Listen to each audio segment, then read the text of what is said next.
Hey, good morning. Um, I want to do a sound check. If you, uh-oh, let's see. If you can hear me, I'm trying to put the information in to join the meeting if you want to join me live. Okay, here we go. Here we go. I got it. Hey, Susan. Can you tell me if you can hear me? I hope so. Because it said that there was trouble, but then there were all these things that flashed. If I wasn't, oh, Cora's here. Oh, that's so nice. Good morning, Cora. Wait, I gotta wait for her to come on, don't I? Good morning, Cora. Cora, I cannot believe you are holding a bunny. You're muted. Can you unmute yourself? Wait, let me unmute you. This little stinker got out and was like out all day yesterday and out last night. And so I finally just got him. Oh my God, he's like, freedom, give us free. Okay. Yeah, I know. Oh my God. We have to. Hey, Susan. Yeah, I know. So that's why I just grabbed him and came in and I saw that it was loading me up. So I was like, oh, you guys got to give me a minute while I get him secure. Go get him secure. And is that your cat behind you? He looks like a mountain lion. Yes, that's Thomas. Hey, Thomas. Hi, everybody. Tommy. Oh my God, it is like the menagerie over there, the live menagerie. I love it, Cord. I love it. Cool. Like it's going to be Fairyland's Farm, menagerie, awesomeness, extraordinaire. Round of applause. That sounds like fun living right there. Excellent, girl. Excellent. Okay. Hey, Susan is here. Yeah, go do your thing, darling. Hey, Susan, how are you? I'm doing well. I'm doing really well. Yeah, you excited? Yes, now I am. I was in kind of a bit of a pissy mood the last few days. Okay. Oh, we got some stuff to talk about today. Right on. Right on. Pissy. It was just like, I just want to sit and watch Netflix. Yeah. Oh, it was one of those. I get it, girl. I totally get it. And, it's kind of like, I feel guilty for being away, but then you're also like, I'm so fucking glad I'm not there. I know. Look, but I've been doing I've been doing a lot of internal work. So yeah, I did loads. Right. So it's helping quite a bit. I'm coming to lots of conclusions actually. So I really like what you said on your the Racism Tarot card reading. Yes. It actually helped me a lot. Yes. Thank you. I'm glad that it did. And it's interesting because I was thinking, oh, they have these protests in Sacramento. I'm like, I wonder if I should go do some protests. And I'm like, no, I think the way I have to protest is to protest against my friends, like everybody who's, I got into this funny exchange with my stepsister over the last couple of days. My stepsister is white. And look, this girl does not have a racist bone in her body. Mm-hmm. I know it. She doesn't, that's not even her thing. Like she doesn't even talk in racist terms. But what she doesn't understand is white privilege. And what she's always been passionate about is that racism should not exist. But what she's not taken responsibility for was owning the fact that she does have white privilege and that there is a difference. And so our blow up was about that because I think she thought I was saying that she's racist. And what I was really saying is that she's ignorant. And people don't like it when you call them ignorant. And I don't care what people like, okay? Because I have to say what I say. Because whatever I say to myself, I will say to other people because I don't do two-faced. So if I say that I'm ignorant of people who have cancer, I am totally ignorant of the cancer woman experience. I will never, ever claim to know anything about the experience of a person going through cancer, even though I've had my own sicknesses, I've gone through surgery, I've had my own thing. You will never hear me claim that I know what that woman is going through, Yeah. ever, ever. And so when people who are outside of the Black experience are like, yeah, I totally get that. Like, I have my experience too of oppression. I'm like, with all due respect, no, you're ignorant. And the fact that you would even say that to me says that you are just ignorant, which is what ignorance is. You don't know what it is you don't know. Yeah, the So, thing is that word, people don't understand that word. And because like yeah, it's used it's very true. insultively in so many ways. Right. I am so careful with that word, but it's true. And like I will say it about myself, like I'm ignorant of this, I'm ignorant of, I mean, like I'm in Sarajevo. I'm saying I am And people need to ignorant hear, of the people need culture. to be able to, people need to hear what they need to hear so that they can get jarred. And I'm the one who's going to jar asses left and right. Okay. This is how I'm going to protest, because I'm going to put all my shit, I'm going to blog stuff that I don't normally blog about. And I'm going to say things I don't normally say. And normally when I'm all trying to be polite and help people along, I'm like, no, nope, I'm not gonna sugarcoat anything. I'm gonna be just straight up. I don't agree with that. I disagree. I believe that that is ignorant. Girl, you know how I care about my words. Y'all know how I care about my words because you saw. And I thank you. I give my coaches a round of applause, okay? On the Sunday call, that was awesome, with the resolve and how we worked on that word, Mhm. and how people were like, yes, this works, it doesn't feel right, or no, it doesn't work. It was just, it was uh my kind of spirituality. And thank you Yeah, again, Susan, for coming up with the word resolve, because that has been really transformational for me this week. It has been very much about good. understanding what I resolve to do and what I don't resolve to do. Yeah. Corey, you can unmute yourself, girl. Go ahead and say what you want to say, sweetheart. And by the I way, was saying Rose is that here. Rose, I'm not ignoring you. Rose, unmute yourself. We're just making our way down the line here. So feel free to chime in anytime you want to, darling. But Will please go do. ahead, Cora. I was going to say, I know I was super resistant to that word resolve because, when we were talking about it Sunday, I was thinking of all the times in my life where I've been like, oh, yeah, I resolved to do that. And I'm like, it's still waiting in the wings. But I do think, and actually in the past 48, past few days here, I've kind of come to a new understanding of it. I feel like maybe there are a few things I have resolved in my life. Yeah, come on. I mean, look at you with your menagerie. That's what you want. You know, It you is.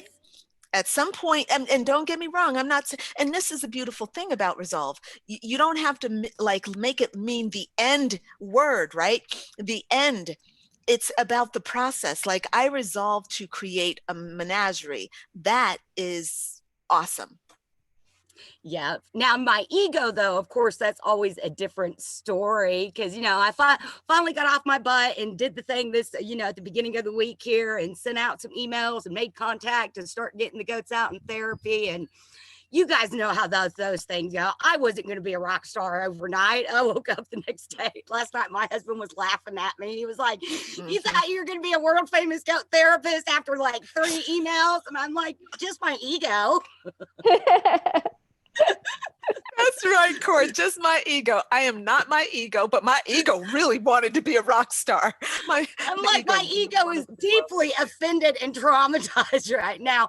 But that's yeah. where resolve came in, because it occurred to me, it's like, well, no, I am resolving. There's so many different things involved in all of this. And I'm like, like you just said, it's that process, resolving to be okay with the process.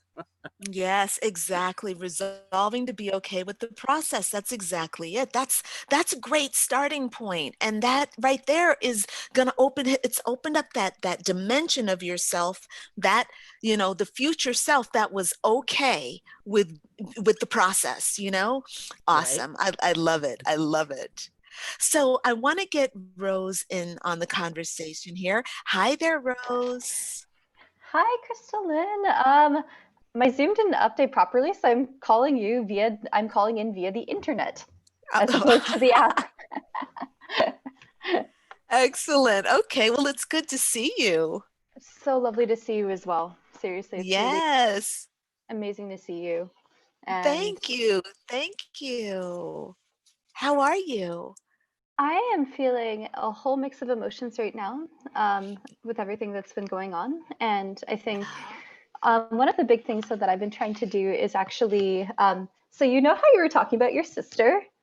Mhm. I've totally related to that type of white fragility before. It's like, racist, that's an attack, but really it's a system. So what I've been Did trying you to say do, white fragility? Did you say white yes, fragility? That is excellent. I've never heard that. That is awesome. That is a great term. it's Great. such a thing though, when white people are just like, oh, I'm not racist, you're attacking me. And then they get all fragile, but that is just Yeah, even more emotional labor. So yeah, what yeah, I did, I was like, okay, so I want to figure out what I can do to actively support Lives Matter and what I can actively do to just yeah, address my privilege in a real way, figuring yeah, out where I can donate, what would have just the most significant changing impact. So yeah, what I've been doing is really examining my own internalized white privilege, white supremacy, and internalized racism. And so I've been reading a lot, doing a lot of that type of work as well. And it's interesting because in addition to that, and in addition to the tangible work, so looking at bail funds, specifically the Massachusetts Bail Fund, so donating there and mm-hmm, signing mm-hmm, petitions, I'm also on this inner journey of realizing that racism is a system. I actively benefit from the system. When I get fragile, I'm going to ask myself, why am I feeling this way? And rather than getting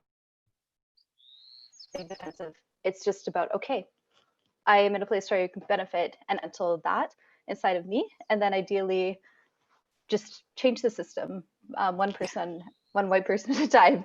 So That's it. That's yeah, it. That's it. I mean, and that anybody who wants more than that from you is ignorant. You know, but seriously, that's all I require of the people around me. Like, just understand that there is a system and stop denying that everybody in America is equal, because we're just not, you know. And if people would take that responsibility, I mean, I do that for myself, and I'm a Black woman, I'm like, I'm so into it. I look at white men and I'm like, yeah, let's see where you guys are not being treated fairly, because I actually can resonate with the system that says that, these white men that are saying, well, what about us? Especially the disenfranchised white men, they also have an issue. There's an issue there. Do they need to be shouting at it like they are the victims of oppression like Black men are? No, no. But does it exist for them on some level? Yes. Economic oppression is a real deal. Yes, there are people that are kept outside of wealth, outside of knowledge, outside of power, systematically on all levels. But we all have a responsibility to look at that within ourselves and to understand how, as you just said beautifully, Rose, we are all benefiting from the different systems of oppression. yes. The fact is, I just bought a whole bunch of new technology that I know that shit was made in China. I ain't stupid. I bought it anyway. Totally buying into the system. you Mhm. know we have a responsibility. And what I do with that is a different thing. I don't know what comes next. I'm not ready yet. I need to earn some more money so I can get all my stuff made in Germany. Okay. Mhm. I can only invest in stuff made in Germany where there's a living wage that's paid to people on whatever. All right. So awesome. Thank you. Thank you so much, Rose. And it's wonderful to see you as always, bringing your wisdom and your light. Just thank you. Thank Thank you. you. So glad Oh, to see you too. Wednesday. It's Wednesday. Ring day. Ring day. Where's your ring? Are you wearing it yet? I am not wearing it yet. It's here somewhere. I will Okay, find you it. you find it and let me know. I'd love to take a look at it, and then we can talk about like, how to dedicate it and all that kind of thing. It's going to be awesome, okay? All right. Christina, You made it this morning. Hey, how are you? How are you doing, sweetheart? Hey there, party people. Hey. I am I'm here. I'm doing. I'm okay. Mm-hmm. Uh Yeah. yeah, it's it's been an interesting several days. And I'm just doing a lot of observing and speaking up in spaces where I feel it's necessary. But it's interesting. Yeah. Okay. So one of the things that that I noticed over this last week, because I'm a very safe and protected woman, I'm very safe, right? Uh, Always have been safe. I've had a very sheltered experience, um, and so what I tend to do, because I'm also an Aquarius, so I tend to be very heady. I live in my world, the world of my mind. So I have the ability to walk into a space of racist. I could walk into a place with a bunch of people with white, uh, um, what do they call white hoods, Mhm. and they're all drinking milk. White hoods drinking milk. Milk movement. We don't get gas. All right, you cows. So I could walk into a space like that and be like, oh, these are white hooded people who are here to serve my highest good, right? That's my ability to really like create an illusion around myself, okay? Very good at creating illusions because I live in my head. Now, just because you create an illusion in your mind does not mean that the illusion is real. Your body is always going to tell you the truth. And so, while all this stuff is happening, the part of me that really needed the world and America to be okay was like saying, this is not happening. This is just cyclical. This is normal. This is what's supposed to happen. It was rationalizing. And then I'm like, wait, my body, I must listen to my body. My body was telling me all sorts of totally different things. There was infection. I was breaking out in hives. My hair was falling out. Um, I was having these pains and cramps and, tripping over things, falling over things, knocking stuff off the shelves, breaking glasses. It was a mess, right? Oh, and swooning. I was walking, then all of a sudden I'd be like, oh, like I'm collapsing right now. And I'm like, all right, I guess I need to get out of my head and into reality. So it was a very interesting experience this week. And, once I got into reality, and the way that manifested getting into reality was number one, stopping and seeing how I actually feel, right? And confronting all those things that I did not want to see. So I sat there and I just cried and cried over George Floyd, and the way my process is, it's very gruesome.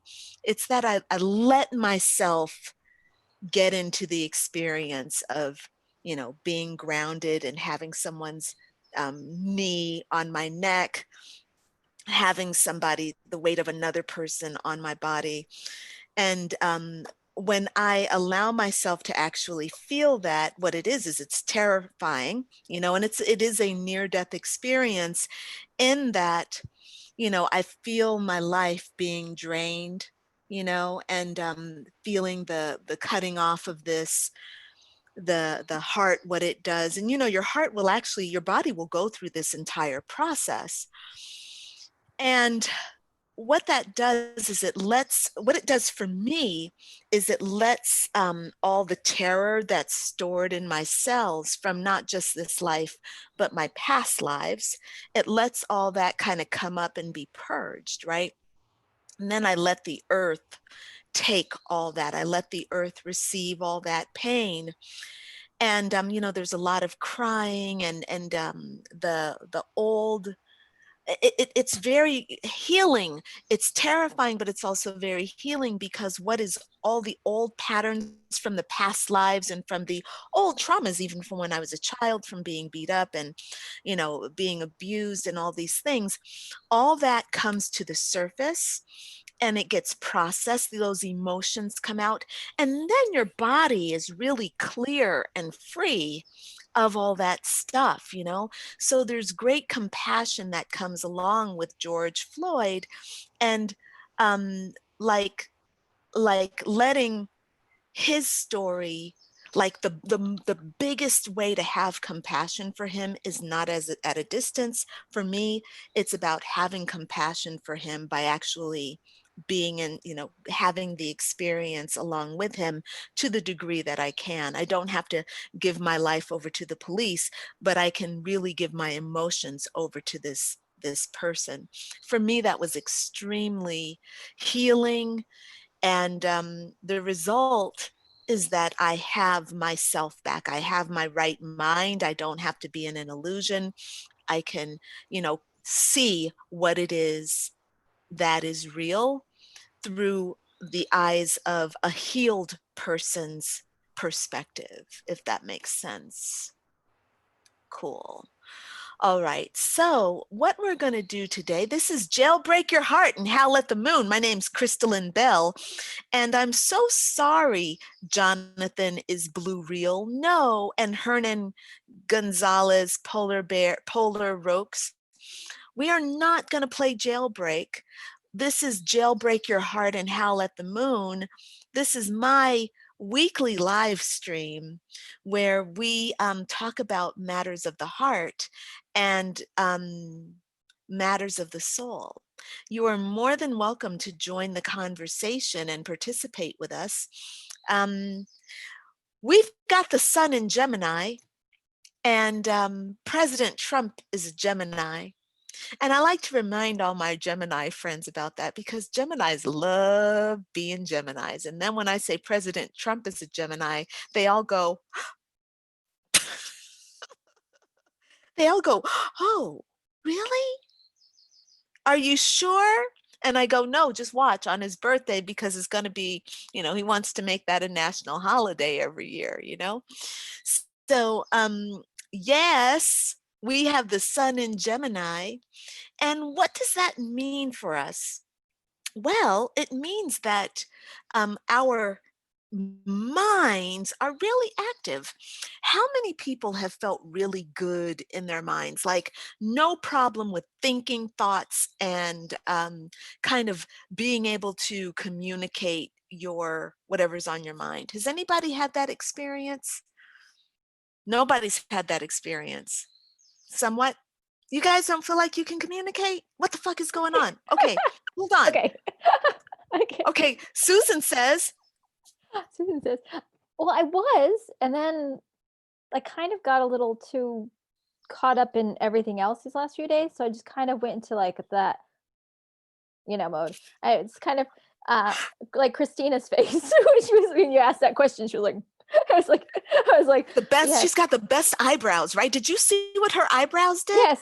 Amazing. Yes. I was like, Christina's face is exactly how I felt the last 2 days. It's like, yeah. But yeah, before I was like, and then today Christina's face. We just pinned Christina's face right here, so you can see it close. Christina's face is an emoji. Right. Exactly. Sorry. Go ahead, though, Susan. Sorry to interrupt. No, it's fine. But today, like, I did a long walk. I did a lot of processing last night. I did a lot of cleansing and just saying, okay, here's what I can do. Had some really good conversations with people, really open dialogue about a lot of stuff. And it helped. And so today I'm a lot clearer, but it still like, it kind of just, it's like almost like my head went into pudding mode for a bit. Did you say pudding mode or quitting mode? Pudding, like just thick glunk, it's just like like sticky toffee pudding. Yes. without Yes, the I love. treatment. Right. Exactly. Okay, very good. Very good. So what I'm hearing, Susan, is that you started off Gemini feeling nice and clear, and then the shit hit the fan. And you went into shutdown mode, but then you did some things to clear your head, so you're coming back. Very good. Excellent. Great. To me, that seems perfectly healthy, right? It's the way we have to do things, you know? And so I hope that the rest of the month goes forward for you, with a sense of clarity dawning. Clarity dawning is what I hope you find. All right. Anybody else want to share kind of their experience of communication and this Gemini energy?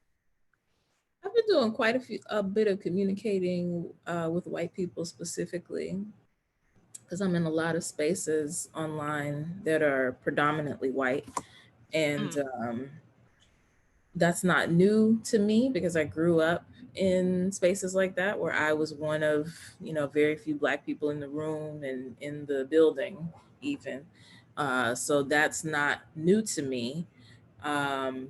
Just like these conversations, this heightened emotion that everyone is experiencing right now, it's not new, but the level of awareness and the types of dialogue that people are having now, it's different. Yeah. It's very different. People are willing to, open up these conversations. And I already follow and work with some really dope white people. Like, I think that's just the energy, like you were saying, Crystal, the energy that you bring into a room. I think I'm always just surrounded by those types of white people. I've had experiences that were not that, but the people who are in my space, my world, who I work with, who I do any kind of regular interaction with, they're always that open-minded. But this is different, which is why the card the other night that you pulled with the white woman, and you had that conversation about the white woman coming to save us, or to whatever she's here to do. I've Right. been seeing that in such a real way, because they're taking hits for speaking up, and they're not used to that. They're used to doing their thing and sharing their stuff and just being themselves and it being okay. Yeah. And now they're getting pushback. They're getting, people unfollowing them, questioning from clients, do they want to work with each other because, I'm speaking up about something. And part of me is like, well, yeah, obviously. Yeah. But there's also part of me that understands that this is new for them. Why Yeah. it's new for me, it's new for them. And I can have compassion in the moment to say, this is not me giving you a cookie for doing the right thing. But let's have a Right. conversation about, how to show up in this new space, because it's different for you. And I can recognize that. Yeah. So, I can, try to give you some encouragement along the way. And as you're bringing your own ideas and thoughts to the table, I can respond as a Black person and say, I think that's cool. That's a great step. Keep up what you're doing. But Yeah. I'm also curious to see, after all the heightened emotion goes away, like it always does, because these things come in cycles, do we just go back to business as usual? And then it takes the next incident for it to all just rile up again. And then we're back to the same. Yeah. This is exactly the conversation, Christina, like, this was the conversation that I was trying to have with my stepsister who just couldn't hear it. She wanted to believe. The thing that she came to me with was, why do we have to have all the violence?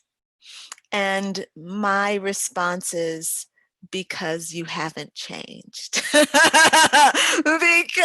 it's status quo. Like this is the cycle. And this is the kind of awareness of, we want you to again, Mississippi, goddamn, go slow. No more going slow. Been going slow. Been going slow, and this is no more of that. And even though, and this is the collective consciousness that is wanting to break free. The thing that we have to understand is that the collective conscious is an outpicturing of the inner consciousness.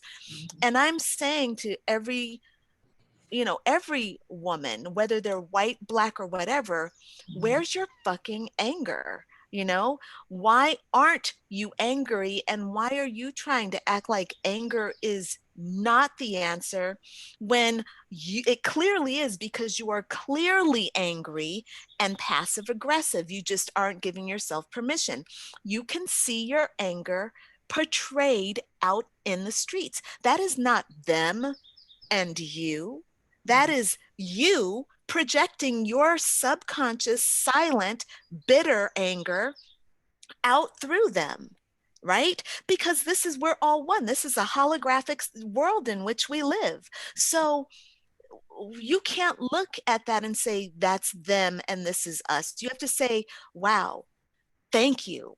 If everybody who's not angry would look at the angry people and the violent people and say, thank you, then the violence would be like, oh, you're welcome. And then we could actually have real peace all around. But the more people stay in denial about stuff, the more there has to be projection, because that's the nature of life. I saw a video circulating from this activist, this white woman. Her name is Elliott. And she was giving a lecture, and apparently she does these kind of things quite regularly, but she was giving a lecture, and she said to all the white people in the room, if you were totally okay being treated like a Black citizen in this country, stand up. Nobody stood. She was like, maybe you didn't hear what I said. Maybe you misunderstood what I said. If a Black you were citizen totally okay with being treated like how you think or see or feel Black people are treated, stand up. Mm-hmm. He was like, nobody's standing because you are aware that would mean that you would be treated differently, and you don't want to be treated differently. Exactly. So it's not that you're not aware, it's just you're not willing, or denial. It's denial. It's a river in Egypt. About it. Yeah. Yes. Exactly. Yes. Very good. Excellent. Look, so this is where we are. The sun is in Gemini, and the question that my job as your spiritual life coach, okay, is to say, well, how does spirit respond to this? And what I want to do today is I'm going to take a tarot card, and I'm going to say, what is our collective blind spot that's coming through? And this is in particular in relation to Gemini, because again, this Gemini is the sign of brotherly love. And some people would say, well, there's so much violence going on, so much anger. How is this a reflection of brotherly love? Look, for me, it's brotherly unconditional love, or unconditional brotherly love.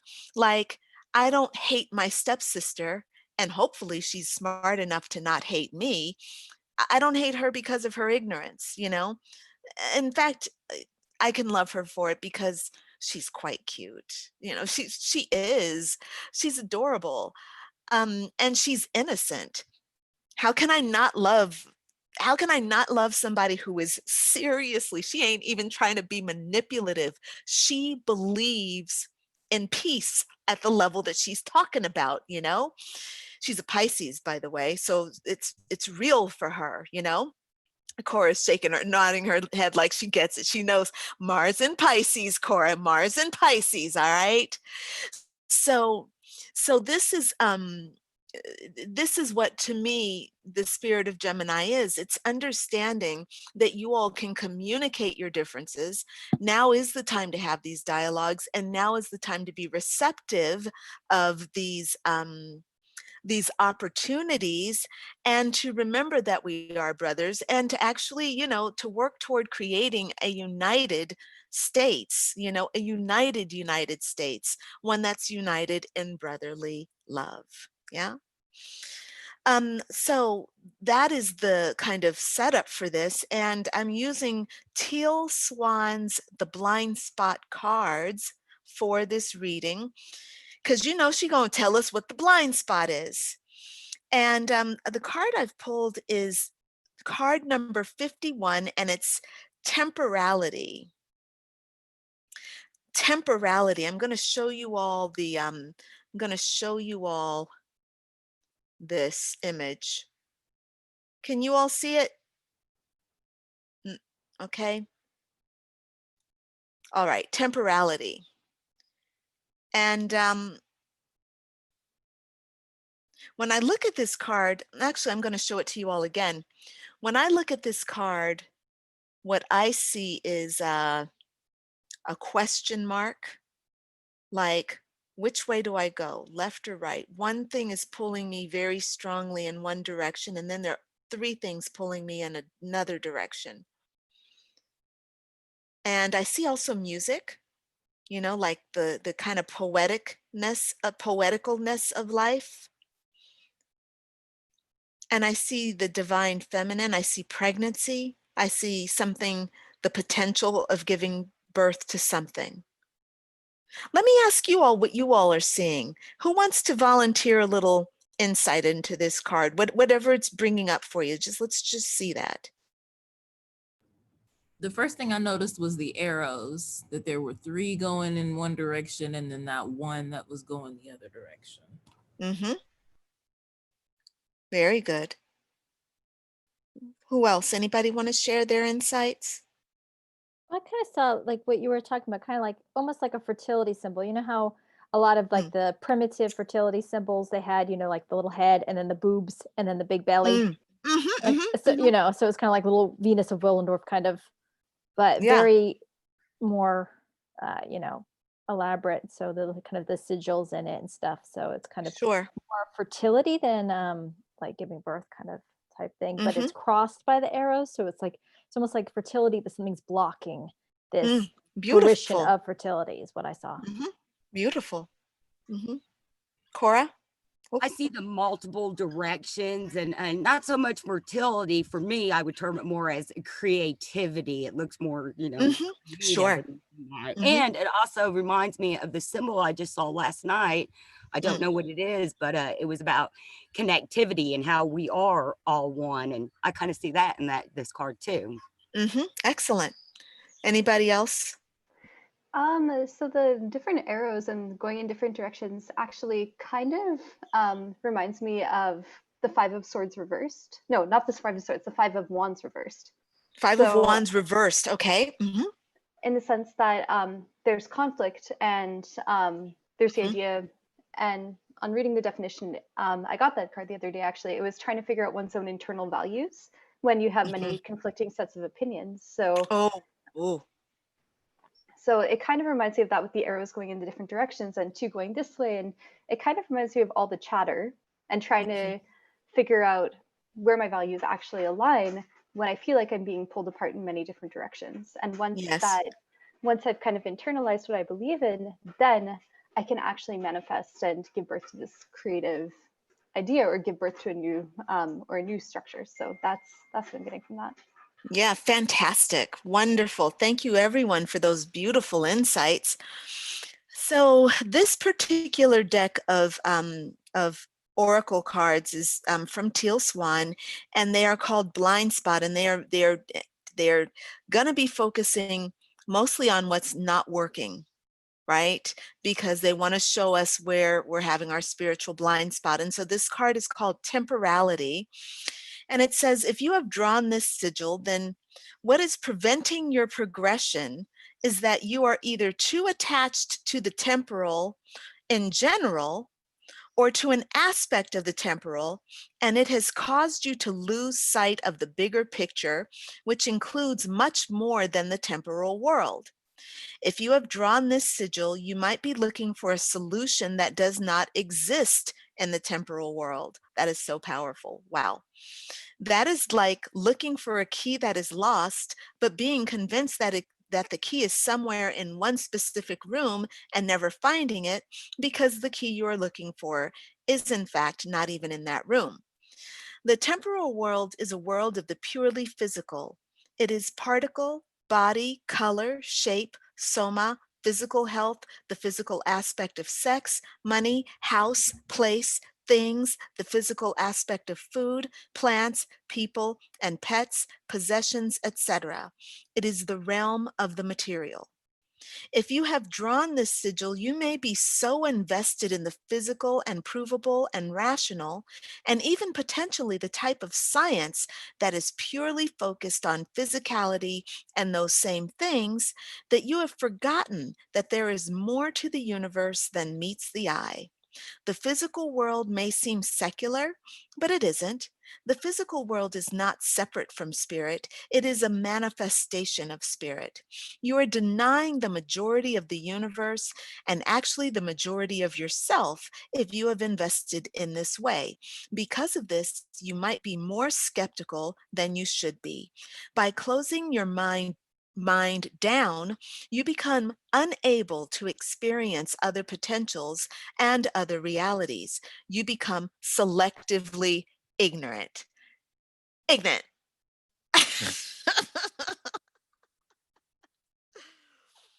Perhaps the sigil is calling you into open-mindedness and even faith. To have faith is to have positive confidence or trust in something. It is to think something is true even without proof. The famous philosopher Bertrand Russell once said, "Where there is evidence, no one speaks of faith. We do not speak of faith that 2 and 2 are 4, or that the earth is round.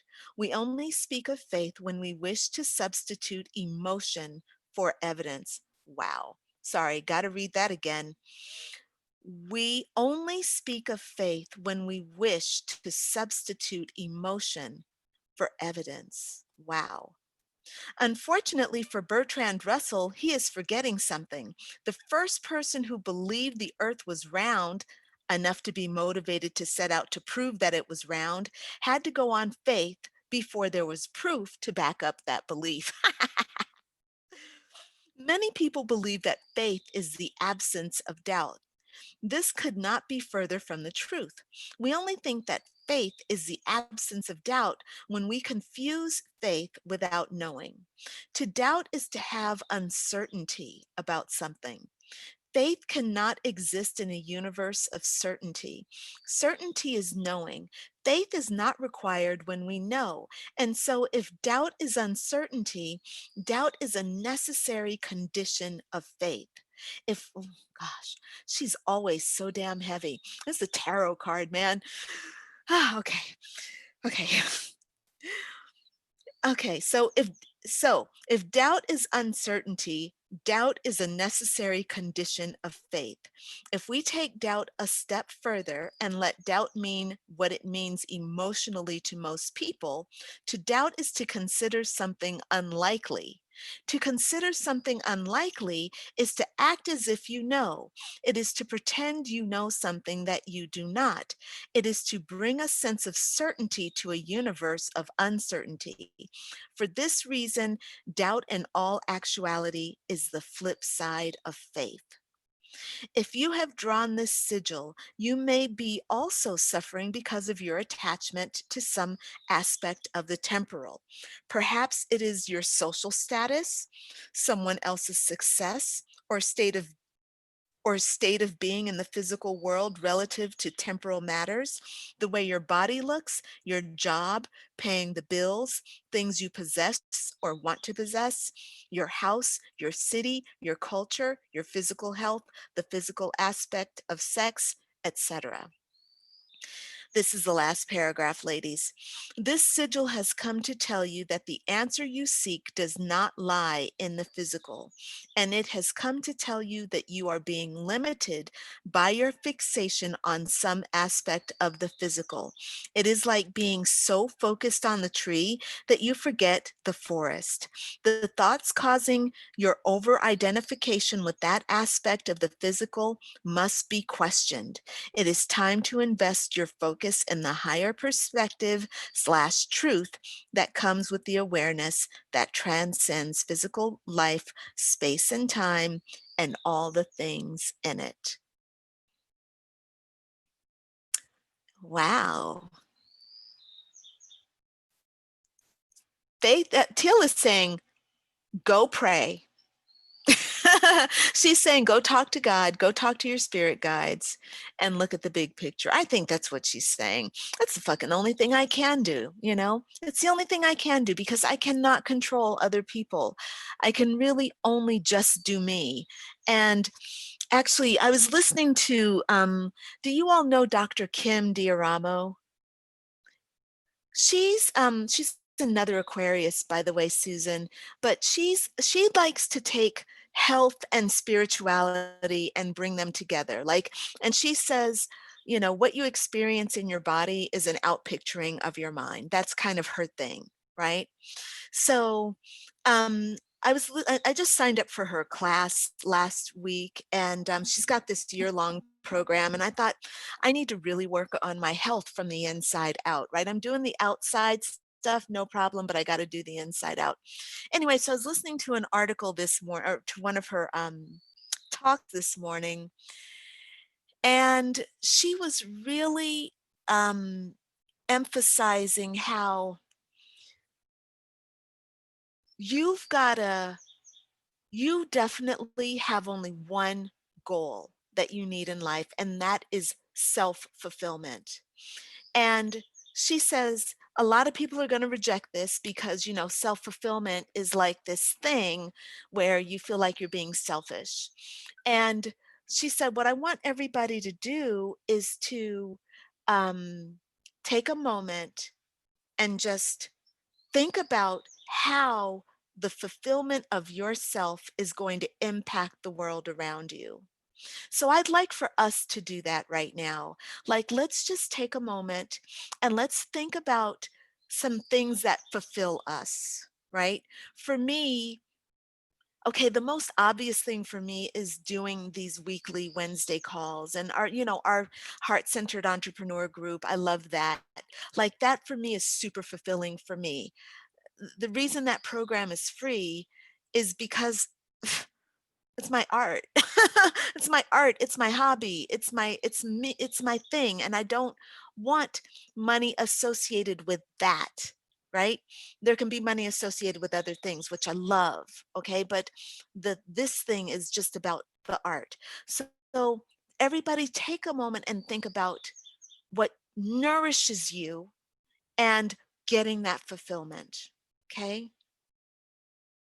And actually, I'm not even going to use my art. I'm going to use running because that's super fulfilling for me. So does everybody have their thing that they're thinking about? They got it, right? What's fulfilling? Christina doesn't have hers yet. I'm waiting for Christina. You got yours? Okay. Wait, because Christina, I thought your eyebrows were up, and then I see now that they're in the balanced arc, which means that Christina is fulfilled. And Christina talks to me through her eyebrows, okay? Beautiful eyes and eyebrows. She's got these things going on. So how does the fulfillment of you with this thing, what impact does that have on the world around you? For me, when I run, number one, I have a lot more energy to be better at what I do. So when I'm coming to offer my classes and be present for my clients, I feel good. My health is better. And so I make healthier choices for the food. So I'm also actually impacting the farmers, because I actually eat more vegetables, I eat more organic stuff. So I'm, and I love going to the farmer's market. My whole life just vibrates. I make much higher choices. So I'd love for everyone to kind of maybe tell us what their thing is and how it impacts the world around you. This is straight from Dr. Kim Diaramo. Who wants to go first?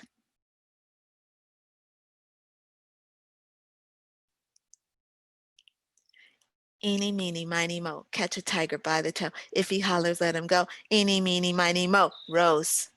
Rose. All right. So music, as you know, it's my career. But also it is one of my spiritual activities that really brings me into presence. And so when I sing, it allows me to connect both with the spiritual realm and the physical realm.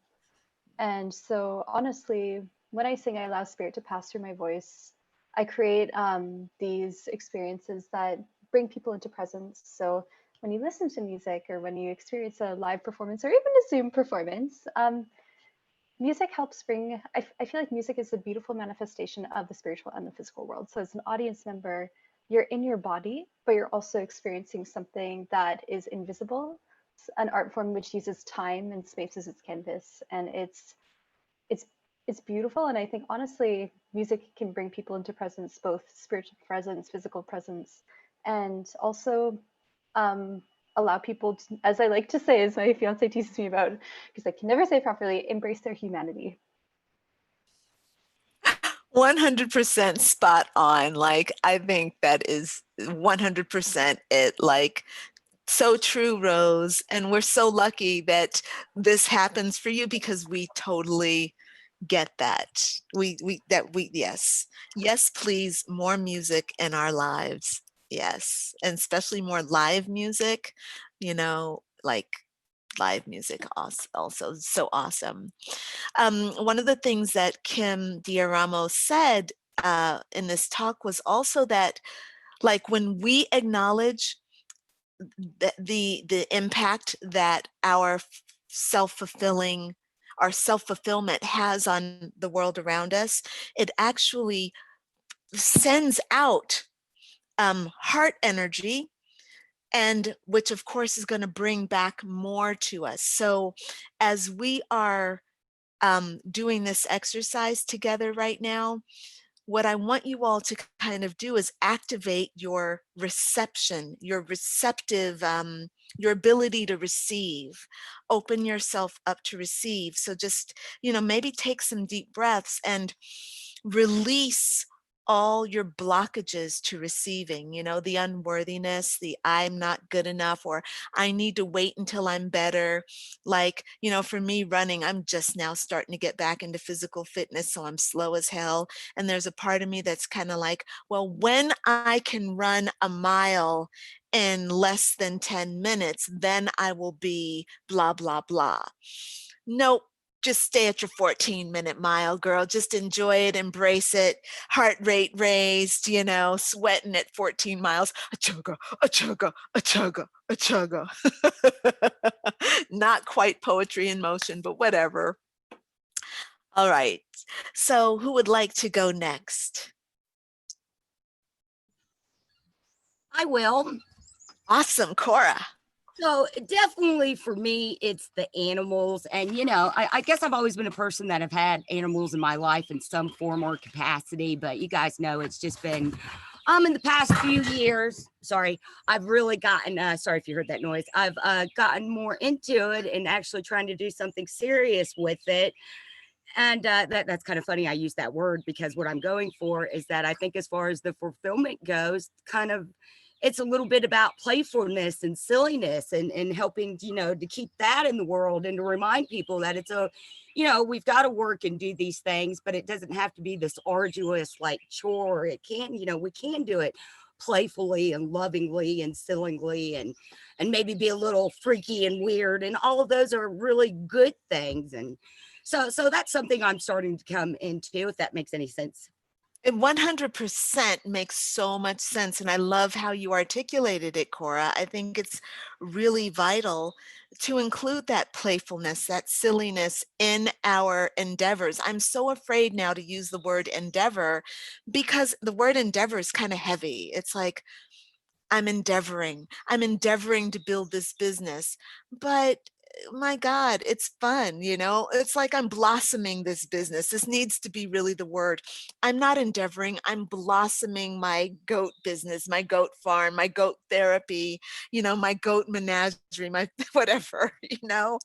Fantastic, really good. And oh my God, Cora's going to be, I can't wait to see you a year from now to see how things have evolved, you know, at the menagerie, who's come to join you and what you're doing. It's really wonderful. Wonderful. Thank you. Very good. Who else would like to share?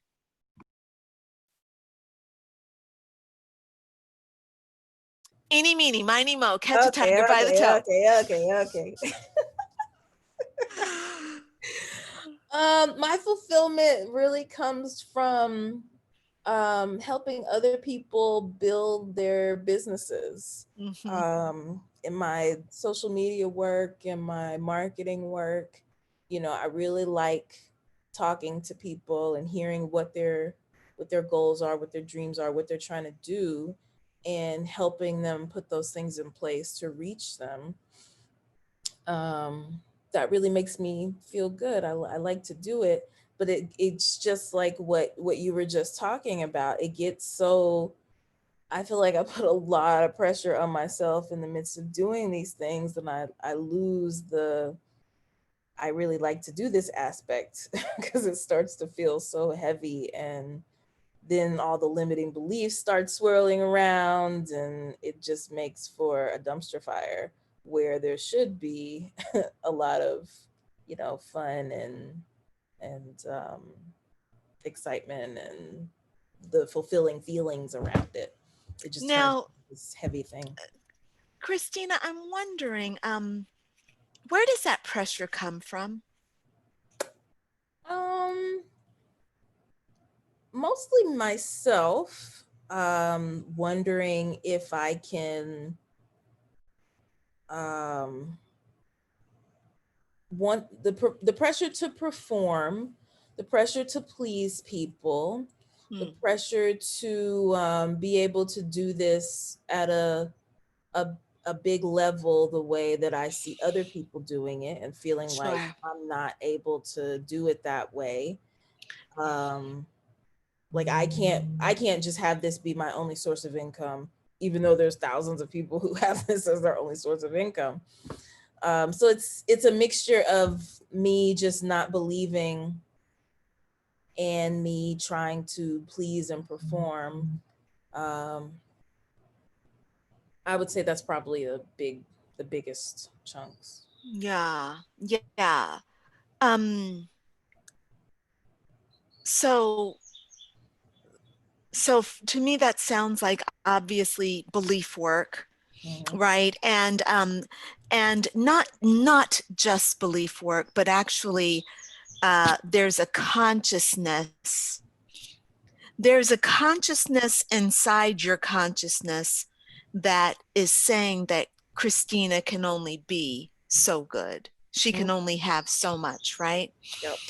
And your job would be to tap into that consciousness and to kind of integrate it, to understand what the message is. For me, like, because what I had tried to do was to kind of do what a lot of spiritualists want to do, which is say, I am good enough, and to kind of like fit me into that. But actually, the thing that works best for me is actually saying, the thing that transformed my mindset, Christina, was for me to say, yeah, I'm not good enough. That is what I'm here for, to not be good enough.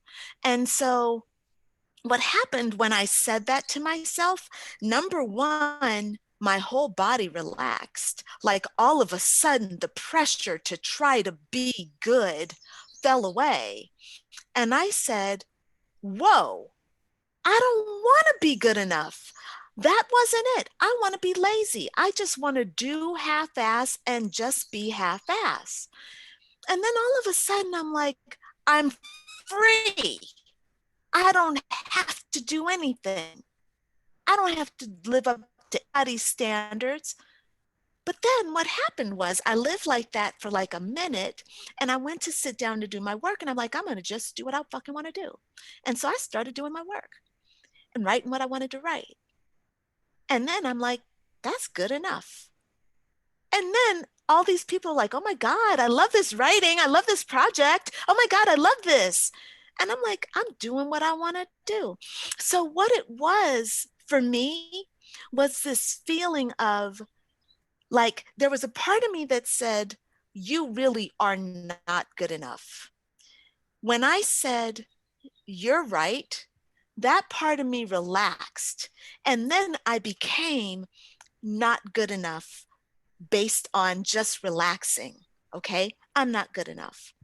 But then what happened was I stopped judging because that part of me stopped talking. Do you see what I mean? Does it make sense? It does. I think this is where I end up in the same cycle, because it's like, okay, I'm aware of these thoughts. I acknowledge the thoughts, and then I let myself be where I'm at. But then it gets, I don't know how to explain it. It's like I just end up feeling frustrated and just not, Yeah. still, the stuff still is not getting done, which then makes me feel like, well, Wait, what stuff is not getting done?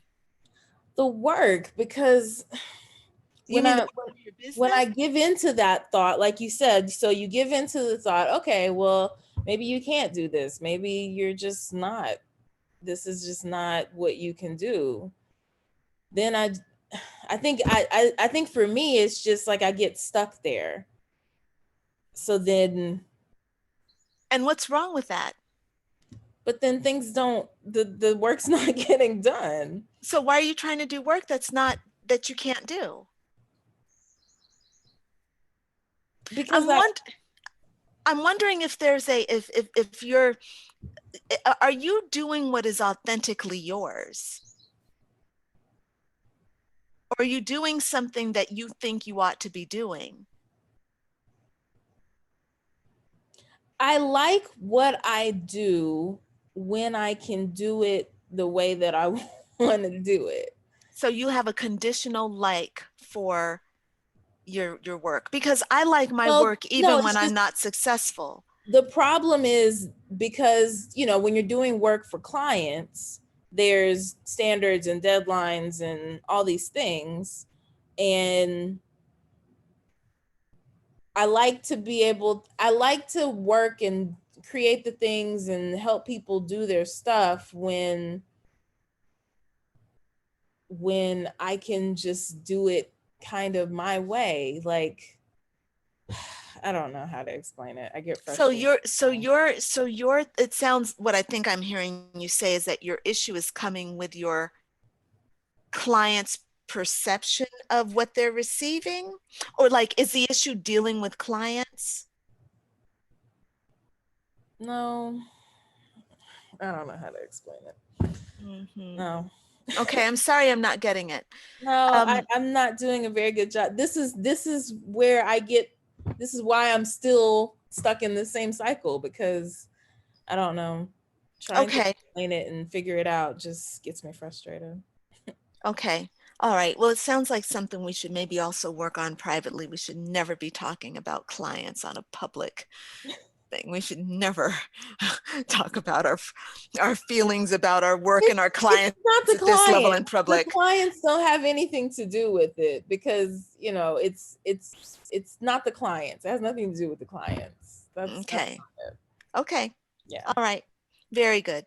So The thing that I'm hearing, though, is that you are not in a receptive mode.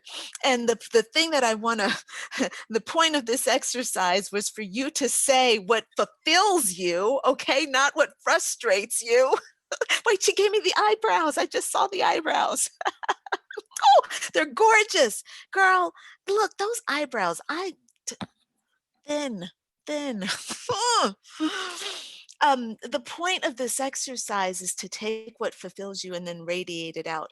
Christina, it's an issue that you can't talk about what fulfills you without talking about the frustration. We need to talk later. You and I need to have a conversation. Okay. Boom. Susan, you're the last one. Eeny, meeny, miny, mo.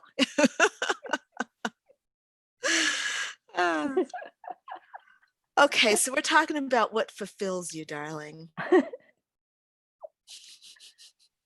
a lot of things that fulfill me. It's funny because when I was like thinking like, what fulfills me? I'm like going on a hike, being in nature. Like nature is really top, like one of my top things. Yeah. I just so grounded if I could just like be outside in nature. Mm-hmm. Like, it's heaven for me. It just like does a lot for me. And I forget sometimes because I'll be, when I'm traveling, I'll be in a city and I'm like, oh, this is great. This is great. And it's almost like it's distraction. It's almost like sitting in front of Netflix. It just can kind of suck you in and you're like, oh, I like this. I like this cafe. I like this. But it's a whole different story when I'm out in nature. Mm-hmm. I mean, the cafes are cool and this is cool, but I mean, if I'm just going to sit on the ground, that's a whole different being that I become. It's my creative, everything just gets heightened. So how does this actually benefit the world around you? It benefits in so many ways. One, I'm a nicer human. People don't have to put up with me being like a little bit. It's all in my head that people are like, you're so nice and laid back. And I'm thinking, yeah, you ought to hear the shit that's going on in my head sometimes. Yeah. Yep. I get that. But I think clearer and I'm more creative. I mean, if I'm out in nature for a while, it's just all of the BS junk just goes away and I am just like laser focused. I can help people better. My intuition, like if I'm working with someone, I'll be like, I can pull different herbs or I can pull different homeopathy or something like right away for them. It's just like, I am just so much more in tune and connected with others to help them better. Like my friends will be like, hey, I'm stuck with this business idea. I'm like, have you done this? Have you done this? Have you tried this? Have you tried this? And it's like, shit, I didn't think of any of these ideas. Let me write them down. And I'm like, no. It's like, it's a different story. So I can really benefit the world by being a nicer human. And I'm just more clear and intuitive and on fire with dealing with people. Yeah, I think that this is this is very true for probably all of us. When we are getting that fulfillment for ourselves, we are just showing up in the world in a much more effective way. What I want for you all to do is to really write down some things that fulfill you. Write down how it feels in your physical body, which means that you need to pause and then feel what you feel in your body. And then I want you to write down the impact that this has on the world around you, okay? And the message again is that this is going to help. The next part of this is as you think about the impact of the world around you, I want you to breathe in the return of that energy to you, right? So it is, I go running, I feel healthy, I'm flirting with all those handsome bikers on the bike path. Oh my God, I got the right pattern, I got the right system, I got the right dog, because my dog is a total like dude magnet. Oh my God, he's so handsome and guys love my dog. Like, that's a cool dog. Oh, that's a cool dog. Yeah, I know, he's so cute. He's friendly. He likes men. Right? The impact of that is that my energy is good. I'm sharing, my kind of flirty playfulness. And then, okay, it feels good in my body. My smile is natural. There's light in my brain. There's light in my heart. There's light in my vajayjay. Everything is just like feeling really good. And the impact is that people feel that, right? And then what do? They're giving back to me. Hey, cute dog. Nice, nice dog. Yeah, thanks. Good morning, to all the old people on the street. Good morning, sir. How are you this morning? Oh, I'm good, you young whippersnapper. I'm good, you young whippersnapper. Don't run too fast. Remember your joints. I have a good time when I'm out running. So you see, just that's what I want you all to do, to kind of like understand that you're getting feedback, and I want you to open up to be receptive to what is coming back to you. That's what I want. All right. Boom. Is there anything that you all want to talk about before we sign off today? Oh, The ring. Yes. Oh, how sweet is that? And the back is open, right? Yes, it is. So front, so like that. Fantastic. That is gorgeous. Wow, that's really lovely. I love it. Okay, so here we go. Today's when did you already get milk? Did you already soak it in milk? Not yet. I'm gonna just double check the dates.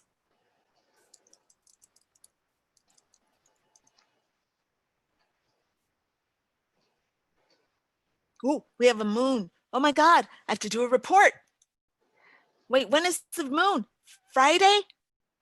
Oh, I only have 2 days to do the report. Okay. Oh my God. Oh wait, I don't do a report. I don't have to do a report. I just have to do the ritual.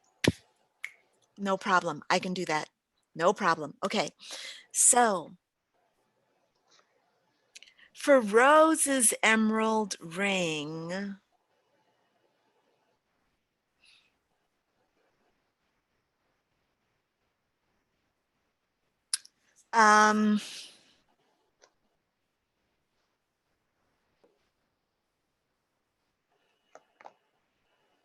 technically, Rose, what you should do is, were you able to find a source for raw milk? Unfortunately, not in Massachusetts. You have to go to the farms. Right. Like you have to go to the farm.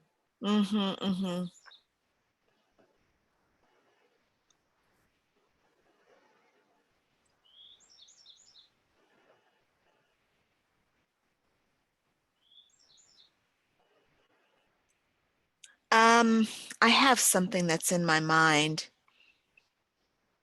I know there's something that's coming through. I'm going to figure this out. Hold on 1 second. Okay, what we're looking for is insight for Rose to really sync up with that Mercury ring and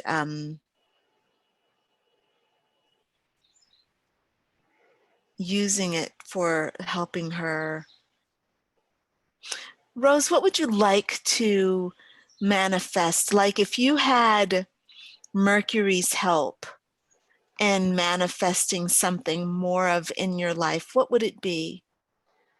Oh, so many things. I was actually working on an abundance of yesterday, and there's so many different facets, and I feel kind of guilty for saying this, but I actually do want to have more financial resources at my disposal, because I feel like I was realizing when I was reading the money book and also reading the white fragility book that if I actually in capitalism have more money, and if people like me and people who have beliefs that are about equity and dismantling the current system actually have more resources, I can make a bigger impact.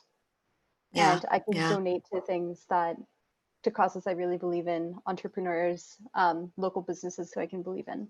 that whose values I'm deeply aligned with. Yes.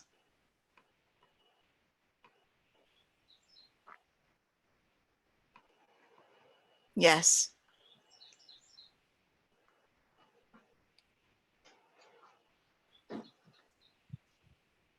Okay, so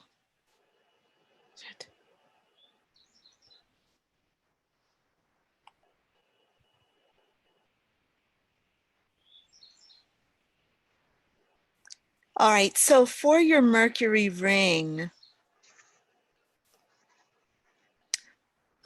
so what we're going to have you do with your Mercury ring is put it in the sunlight. I can do that. And you'll put it in the sunlight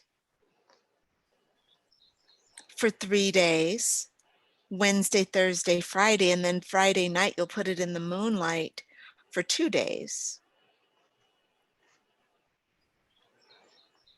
And first you're going to run it underwater and clear away all the energy. And just as you're running it underwater, just pray to release all disparate energy.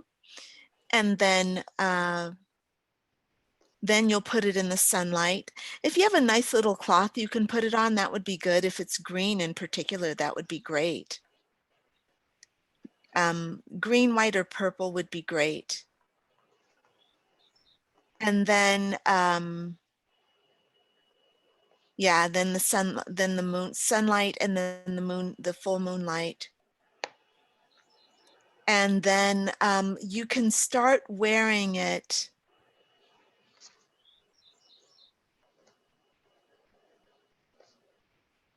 Oh, and then what you do is you write down your kind of prayers on paper and then just put it on, put the ring in a nice place. After it's sat in the moonlight for a couple days, then put it in a nice place on top of your prayers. Like fold them up into a nice little thing, put it on your thing. And then on Wednesday of next week, you can just, in your own ceremonious way, rinse it off again, rinse it under some cold running water, and then put it on. And then you just never take it off. Okay. I Cool. love that. That feels very aligned. Okay, good. Very good. Excellent. Boom. Does anybody else have anything you all want to talk about before we sign off? Okay, everybody. It's so good to see you. Thanks for joining me this morning. All right. I look forward to catching up with you. Next Wednesday, I'll be back here for Sunday.